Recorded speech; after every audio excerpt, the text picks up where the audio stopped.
Vattiyoorkavu KSFBന്ന് loan എടുത്ത് തരാമെന്ന് പറഞ്ഞിട്ടാണ് ഇത് ചെയ്യുന്നത്, എൻ്റെ അടുത്ത് പറയുന്നത്. അത് കഴിഞ്ഞിട്ട് എൻ്റെ അടുത്ത് പറഞ്ഞു ചിട്ടി ഒരു 3 ചിട്ടി മുടക്ക ചിട്ടി എൻ്റെ പേരിലേക്ക് ആക്കണം എന്ന് പറഞ്ഞിട്ടുണ്ടായിരുന്നു. ചിട്ടി പിടിച്ചിട്ട് തരാമെന്നാണ് ആദ്യം പറഞ്ഞിരുന്നത്. പിന്നെ അത് കഴിഞ്ഞിട്ട് ലോണായിട്ട് ചിട്ടി കിട്ടിയില്ല എന്നുണ്ടെങ്കിൽ ലോണായിട്ട് ഇറക്കി തരാമെന്ന് പറഞ്ഞു. അപ്പോൾ മുടക്ക ചിട്ടിയാണ് എടുക്കാൻ എൻ്റെ അടുത്ത് പറഞ്ഞിരുന്നത്. അപ്പോൾ മുടക്ക ചിട്ടി എന്ന് പറയുമ്പോഴത്തേക്ക് ഒരു 3 ചിട്ടിയാണ് എൻ്റെ പേരിലേക്ക് ആക്കിയത്. അപ്പോൾ അതിന് പുള്ളി തന്നെയാണ് എമൗണ്ട്, അതിൽ അങ്ങോട്ട് പൈസ അടയ്ക്കണം. അങ്ങോട്ട് അതിൽ മുടക്ക ചിട്ടിയാണ്, മുടങ്ങി കിടക്കുന്ന ആ എമൗണ്ട് നമ്മൾ അടയ്ക്കണം. അപ്പോൾ ആ ഒരു എമൗണ്ട് എൻ്റെ കയ്യിൽ അടയ്ക്കാൻ ഇല്ല എന്ന് പറഞ്ഞപ്പോൾ പുള്ളി തന്നെ എമൗണ്ട് അടയ്ക്കാം, അത് കഴിഞ്ഞിട്ട് ലോൺ ഇത് ഇറക്കി കഴിഞ്ഞിട്ട്. എത്ര രൂപയായിരുന്നു? ഒരു 2,20,000 2,20,000 ആയിരുന്നു അത് അടയ്ക്കേണ്ടത്. അപ്പോൾ പുള്ളി തന്നെ അടയ്ക്കാമെന്ന് പറഞ്ഞു. ഒരു സേഫ്റ്റിക്ക് വേണ്ടിയിട്ട് എൻ്റെ ചെക്ക് വേണമെന്ന് പറഞ്ഞിട്ടുണ്ടായിരുന്നു. 2 ബ്ലാങ്ക് ചെക്ക് സൈൻ ചെയ്ത് വാങ്ങിച്ചു. ഇതൊക്കെ സംഭവിക്കുന്ന ഏത് സമയത്താണ്, ഏത് മാസങ്ങളിൽ? ഏകദേശം ഫെബ്രുവരി സമയത്തായിരുന്നു. എന്നിട്ട് അപ്പോൾ അത് കഴിഞ്ഞിട്ട് ഒരു 2 ദിവസം കഴിഞ്ഞപ്പോൾ എൻ്റെ അടുത്ത് പറഞ്ഞു നാളെ KSFBയിൽ ലോണിന് വേണ്ടിയിട്ട് കയറ്റുവാണ്. അതിന് മുമ്പ് ചിട്ടിയുടെ കാര്യത്തിൽ അവർ നോക്കിയിട്ട് എൻ്റെ പേരിൽ ചിട്ടി എമൗണ്ട് തന്നത് ഞാൻ അവിടെ അന്നത്തെ ദിവസം തന്നെ ഞാൻ കൊണ്ടുപോയി അടച്ചായിരുന്നു. പിന്നെ അത് കഴിഞ്ഞിട്ട് ചിട്ടിയുടെ ഇത് അവർ അജയ് ഘോഷ് തന്നെ പറഞ്ഞു ചിട്ടി വീണിട്ടില്ല, അത് ഞാൻ നോക്കിയിട്ട് പറയാമെന്ന് പറഞ്ഞിട്ട് എൻ്റെ അടുത്ത് പറഞ്ഞു വീണിട്ടില്ല, അപ്പോൾ നമുക്ക് ലോണായിട്ട് ഇറക്കാം എന്ന് പറഞ്ഞു. എൻ്റെ അടുത്ത് പറഞ്ഞു വട്ടിയൂർക്കാവ് KSFBയിൽ ലോണിൻ്റെ കാര്യം സംസാരിക്കരുത്, ഞാൻ സംസാരിച്ച് ശരിയാക്കി തരാം, നിങ്ങൾ സംസാരിച്ചാൽ അത് ക്ലിയർ ചെയ്ത് തരത്തില്ല എന്ന് പറഞ്ഞു. അവിടെ ഇരിക്കുന്നവർ ശരിയാക്കി തരത്തില്ല, ഞാൻ അവരുടെ ഏജൻ്റ് ആയതുകൊണ്ട് ഞാൻ പറഞ്ഞാൽ അവർ പെട്ടെന്ന് ചെയ്തു തരും എന്ന് പറഞ്ഞിട്ടാണ് പുള്ളി ഇതെല്ലാം ചെയ്യുന്നത്. പിന്നെ അത് കഴിഞ്ഞിട്ട് എൻ്റെ അടുത്ത് പറഞ്ഞു ഒറിജിനൽ പ്രമാണം കൊടുക്കാൻ പറഞ്ഞു KSFBയിൽ കയറ്റാൻ വേണ്ടിയിട്ട്. അപ്പോൾ നോർമലായിട്ട് നമ്മൾ ലോൺ എടുക്കാൻ വേണ്ടിയിട്ട് പ്രമാണം കൊടുക്കുമല്ലോ. ആ പ്രമാണത്തിന് എത്രയുണ്ടാവും, ലാൻഡ് വാല്യൂ എത്രയുണ്ടാവും? ഏകദേശം ഒരു 1.5 കോടി വരും. പ്രമാണം കൊടുത്തു കഴിഞ്ഞിട്ട് പിന്നെ എൻ്റെ അടുത്ത് കുറച്ച് ഡോക്യുമെൻറ്റ്സ് ഒക്കെ സൈൻ ചെയ്ത് തരാൻ പറഞ്ഞു. അപ്പോൾ KSFBയിൽ കയറ്റാൻ എന്ന് പറഞ്ഞിട്ടാണ് കുറച്ച് സംഭവങ്ങളൊക്കെ ഇത് സൈൻ ചെയ്ത് വാങ്ങിക്കുന്നത്. ഒരു സേഫ്റ്റിക്ക് വേണ്ടി പുള്ളി തന്നെയാണ് എൻ്റെ അടുത്ത് പറഞ്ഞത് എഗ്രിമെൻ്റ് എഴുതാം. ആ എഗ്രിമെൻറ്റിൽ കളവായിട്ട് എഴുതിയോ? ആ എഗ്രിമെൻറ്റിൽ ആദ്യം പറഞ്ഞിരുന്ന രീതിയിലല്ല പിന്നെ വന്നിരിക്കുന്നത്. അതിൽ ഏകദേശം ഞാൻ 4 ലക്ഷം വാങ്ങിച്ചു എന്നുള്ള രീതിയിലാണ് അതിൽ കൊടുത്തിരിക്കുന്നത്. പിന്നെ 3 മാസത്തിൽ ഈ പറഞ്ഞ എൻ്റെ പ്രോപ്പർട്ടി പുള്ളിയുടെ പേരിലേക്ക് ആക്കുന്ന രീതിയിലായിരുന്നു അതിൽ കൊടുത്തിരുന്നത്. KSFBയിൽ എനിക്കൊരു ഡൗട്ട് തോന്നിയിട്ട് പുള്ളി അവിടെ നമ്മളെ കയറ്റത്തില്ല. KSFBയിൽ പോകുന്ന കാര്യം പറയുമ്പോൾ പുള്ളി ഭയങ്കരമായിട്ട് ഇത് കാണിക്കുമായിരുന്നു. അപ്പോൾ അങ്ങനെ എനിക്കത് ഒരു ചെറിയൊരു ഫീൽ ചെയ്തപ്പോഴത്തേക്കും ഞാൻ തന്നെ പുള്ളി പോയി കഴിഞ്ഞപ്പോൾ ഞാൻ KSFBയിൽ കയറിയിട്ട് ഞാൻ മാനേജറിനെ കണ്ട് സംസാരിച്ചായിരുന്നു. ആ മാനേജറിനെ കണ്ട് സംസാരിച്ച സമയത്ത് ഞാൻ അജയ് എന്ന് പറഞ്ഞിട്ടാണ് അവരുടെ അടുത്ത് സംസാരിക്കുന്നത്. പക്ഷേ ഇവർക്കെല്ലാവർക്കും അജയ് ഘോഷിനെ അറിയാമായിരുന്നു. ഇവരെല്ലാവരും തിരിച്ച് എൻ്റെ അടുത്ത് ഇങ്ങോട്ട് സംസാരിച്ചു, അജയ് ഘോഷിന് ഇങ്ങനെ നേരത്തെ ഇങ്ങനെ കുറച്ച് ഇതുണ്ട്. മാനേജറിൻ്റെ അടുത്ത് ചോദിച്ചപ്പോൾ മാനേജർ പറഞ്ഞു മാനേജറിന് ഈ കാര്യം അറിയത്തില്ല എന്ന് പറഞ്ഞു. അജയ് ഘോഷിൻ്റെ വൈഫിൻ്റെ പേരിലേക്കാണ് എൻ്റെ പ്രോപ്പർട്ടി മാറ്റാനായിട്ട് അവർ ശ്രമിച്ചിരുന്നത്. അപ്പോൾ അതിൽ ഞാൻ അവിടെ ചെന്നിട്ട് അജയ് ഘോഷിൻ്റെ വൈഫിൻ്റെ പേരിലാണ് ആ മുടക്കച്ചിട്ടി ഇരുന്നതെന്ന് എനിക്ക് അറിഞ്ഞുകൂടായിരുന്നു. പിന്നെ ഞാൻ അന്വേഷിച്ചപ്പോഴാണ് അറിയുന്നത് ഈ മുടക്കച്ചിട്ടി 3ഉം അജയ് ഘോഷിൻ്റെ വൈഫിൻ്റെ പേരിലാണ് ഇരുന്നത്. ഇതിൻ്റെ ഡീറ്റെയിൽസൊക്കെ വെച്ചിട്ട് തെളിവൊക്കെ വെച്ചിട്ട് ഞാൻ മ്യൂസിയം സ്റ്റേഷനിൽ ഒരു പരാതി കൊടുത്തിട്ടുണ്ടായിരുന്നു. അപ്പോൾ മ്യൂസിയം സ്റ്റേഷനിൽ പരാതി കൊടുത്തിട്ട് ഞാൻ ഏകദേശം ഒരു 4-5 ദിവസം ആയിട്ടും പരാതി ഒരാഴ്ച 2 ആഴ്ച അടുപ്പിച്ചായി. അപ്പോൾ ആ ഒരു ടൈമിൽ ഇവർ കേസ് എടുക്കാത്തത് കൊണ്ട് ഞാൻ കമ്മീഷണർ ഓഫീസിൽ പോയിട്ടുണ്ടായിരുന്നു. കമ്മീഷണർ ഓഫീസിൽ പോയി അവിടെ കാര്യം പറഞ്ഞു, ഇതേപോലെ പരാതി അവിടെയും കൊടുത്തു.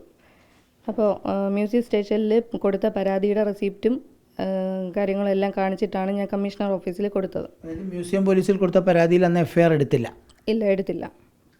എന്നിട്ടാണ് കമ്മീഷണർ ഓഫീസിൽ പോകുന്നത്? അതെ, അത് അവിടെ പരാതി എടുക്കാത്തത് കൊണ്ടാണ് ഞാൻ കമ്മീഷണർ ഓഫീസിൽ പോകുന്നത്.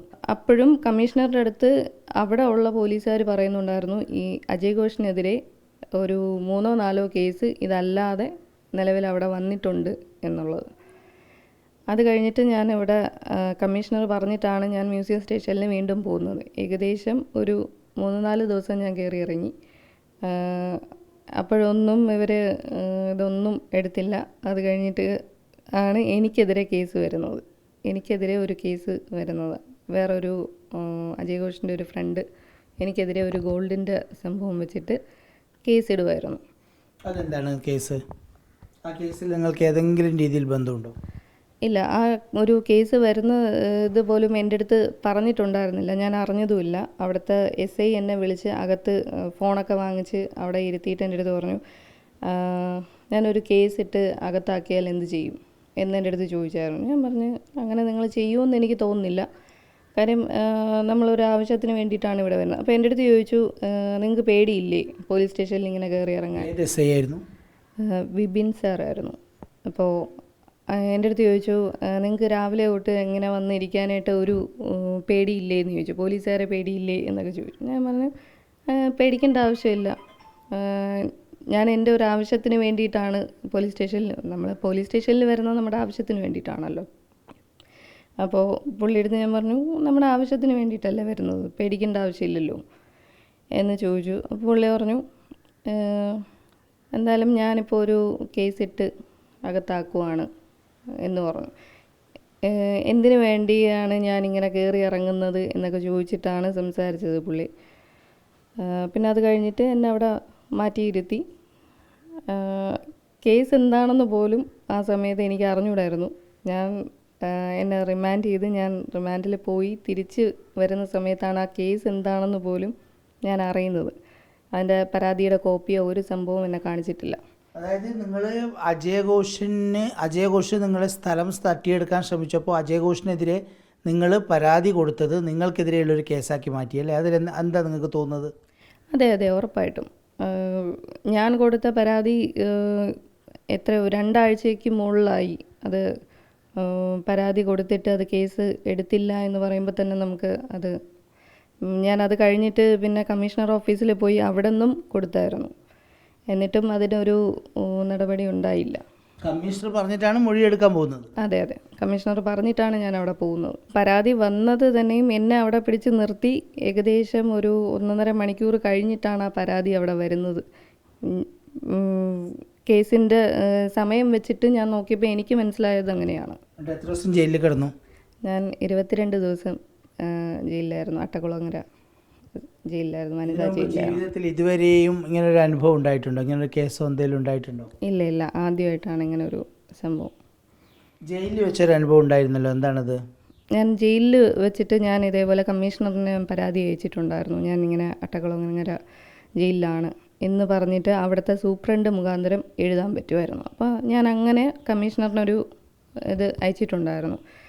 അപ്പോൾ ആ സമയത്ത് ഞാൻ ആ പരാതി അയക്കുന്ന സമയത്ത് ഞാൻ ജയിലിലെ ഒരു കുട്ടിയെ ഞാൻ പരിചയപ്പെടുന്ന ഒരു സാഹചര്യം ഉണ്ടായിരുന്നു. അപ്പോൾ ആ പുള്ളിക്കാരി ഇതേപോലെ എൻ്റെ അടുത്ത് സംസാരിക്കുന്നതിൻ്റെ ഇടയിൽ എൻ്റെ ഈ ഒരു പ്രശ്നം ഞാൻ അവിടെ എഴുതി കൊടുത്തത് കൊണ്ട് അവർ കാര്യങ്ങൾ അന്വേഷിച്ചു. അപ്പോൾ ആ സമയത്ത് ഞാൻ ഈ ഒരു കാര്യം പറഞ്ഞ സമയത്ത് അവർ എൻ്റെ അടുത്ത് പേര് ചോദിച്ചു ആളുടെ. അപ്പോൾ ഞാൻ അജയ് ഘോഷ് എന്ന് പറഞ്ഞപ്പോൾ ആൾ കുറച്ച് ഒരു 2 സെക്കൻഡ് ആളൊന്ന് ഞെട്ടി ഇങ്ങനെ നിന്നിട്ടാണ് പിന്നെ എൻ്റെ അടുത്ത് പറയുന്നത്. ഞാൻ ചോദിച്ചു, എന്ത് പറ്റി എന്ന് ചോദിച്ചപ്പോൾ പറഞ്ഞു, പുള്ളിക്കാരി അകത്ത് കിടക്കാനുള്ള കാരണം ഇതേപോലെ അജയ് ഘോഷ് എന്ന് പറഞ്ഞ ഒരാളായിരുന്നു എന്ന് പറഞ്ഞു. ആളുടെ ഏകദേശ രൂപം കാര്യങ്ങളെല്ലാം എൻ്റെ അടുത്ത് ചോദിച്ചിട്ടുണ്ടായിരുന്നു. ഞാൻ പറഞ്ഞ സമയത്ത് എൻ്റെ അടുത്ത് പറഞ്ഞു, ഇത് തന്നെയാണ് വ്യക്തി എന്ന് പറഞ്ഞു. ആ പുള്ളിക്കാരിയെ അകത്ത് കിടത്താനായിട്ട് ഉള്ള ആൾക്കാരുടെ കൂട്ടത്തിൽ ഒരു ലിസ്റ്റിലുള്ള ആളാണ് അജയ് ഘോഷ് എന്നാണ് എൻ്റെ അടുത്ത് പറഞ്ഞത്. മീഡിയൻ്റെ മുന്നിൽ വരാനുള്ളൊരു കാരണം എന്താ?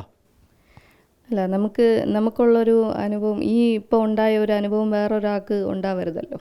അപ്പോൾ ഒരാൾ ഇത് സംസാരിച്ചാൽ ചിലപ്പോൾ ബാക്കിയുള്ളവർ സേഫാവും, അങ്ങനെ ഒരു ഇത് ഉണ്ട്. പിന്നെ അത് മാത്രമല്ല, എൻ്റെ പ്രോപ്പർട്ടി എനിക്ക് തിരിച്ചു വേണം. ആ ഒരു സംഭവം, അതിൻ്റെ കേസ് അവിടെ നടക്കുവാണ്. പുള്ളി തന്നെ കോടതിയിൽ കൊടുത്തിട്ടുണ്ട്. ആ പ്രോപ്പർട്ടി തട്ടിയെടുക്കാൻ ഇപ്പോൾ ശ്രമം നടത്തുന്നുണ്ട്. അതെ, ആ ഒരു പ്രോപ്പർട്ടി ഏകദേശം പുള്ളി എഴുതി വാങ്ങിക്കുന്ന ലെവലിലാണ് ഇപ്പോൾ നിൽക്കുന്നത്. അപ്പോൾ നിലവിൽ അത് എനിക്ക് വലിയൊരു ബുദ്ധിമുട്ടായിട്ട് നിൽക്കുവാണ്. ഒരുപാട് സംഭാഷണങ്ങളൊക്കെ കയ്യിലുണ്ടല്ലേ, റെക്കോർഡ് ജയിലിലാക്കും? അതെ, ഏകദേശം ഒരുപാട് തെളിവുകൾ എൻ്റെ കയ്യിലുണ്ട്.